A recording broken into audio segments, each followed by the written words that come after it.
Quran, chapter number 25, verse number 53, which says that it is Allah subhanahu wa ta'ala who has let free two bodies of flowing water. One sweet and palatable, and the other salty and bitter. Though they meet, they do not mix. There is a barrier which is forbidden to be trespassed. The same message is repeated in Surah Rahman, chapter number 55, verse number 19. Marajal Bahrain yaltaqiyan, that we have let free two bodies of flowing water. Though they meet, they do not mix. There is a barrier, there is a barzakh, which is forbidden to be trespassed. When the commentators of the Quran, when they try to understand this verse, all of us know very well, and we knew it earlier also, that there are two types of water, sweet and salty. But they could not understand the verse of the Quran, which says that there are two types of water, sweet and salty. Though they meet, they do not mix. There is a barrier which is forbidden to be trespassed. There is a barzakh. The Mufassireens, the commentator, could not understand what did it mean. Today, after science have advanced, we have come to know that whenever one type of water flows into the other type of water, sweet water flows into the salty water, it loses its constituents and gets homogenized into the water it flows. This transitional homogenizing area, according to the Quran, is called as the barzakh. It is an unseen barrier. And this has been testified and verified when this verse of the Quran was showed to Professor Hay, who is a very famous marine scientist and a professor in oceanology in the University of Colorado in USA. And he said that what the Quran mentions 1400 years ago has been testified by science recently. And this phenomena can be seen even with the naked eye at the Cape Point, the southernmost tip of Cape Town in South Africa, where one type of water flowed into the other type. We even see that the colors of both these waters differ. Another good example is in Egypt, when River Nile flows into the Mediterranean Sea. And the best example is the Gulf Stream. It flows for thousands of miles. It starts from the Gulf of Mexico and goes to the east side of North America, travels upwards, then goes eastwards and travels to the west coast of Europe.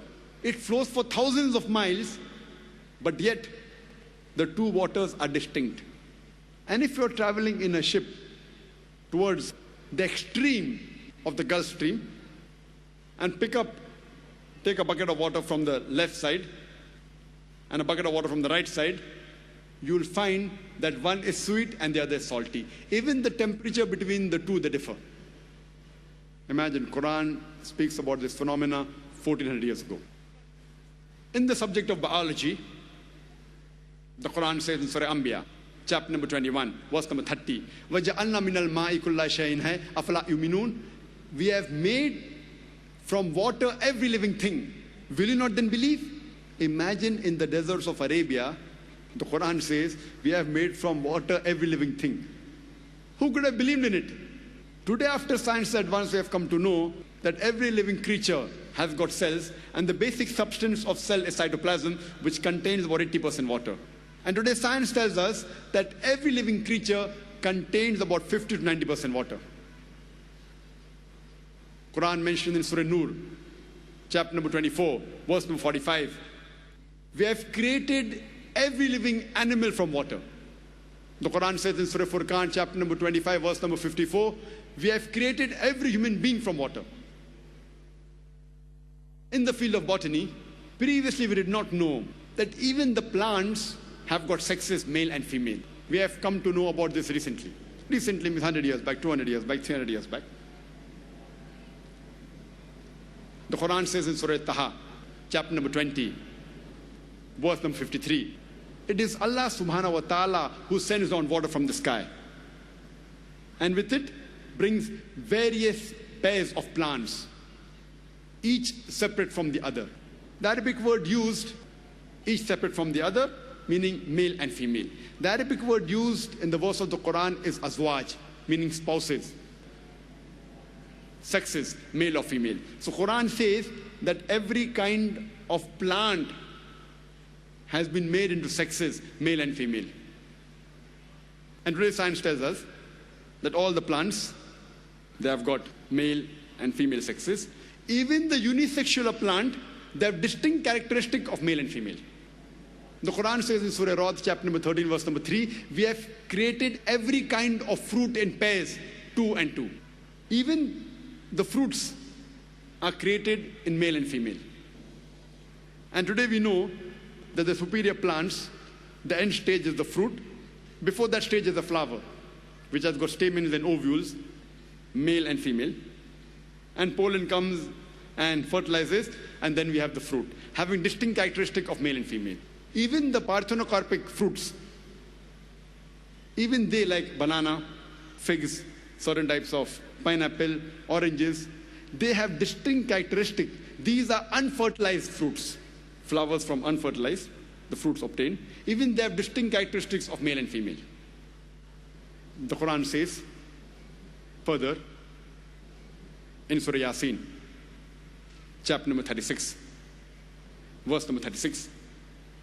It is Allah subhanahu wa ta'ala who has created every animal in pairs and human being in pairs, and even things which you know and don't know.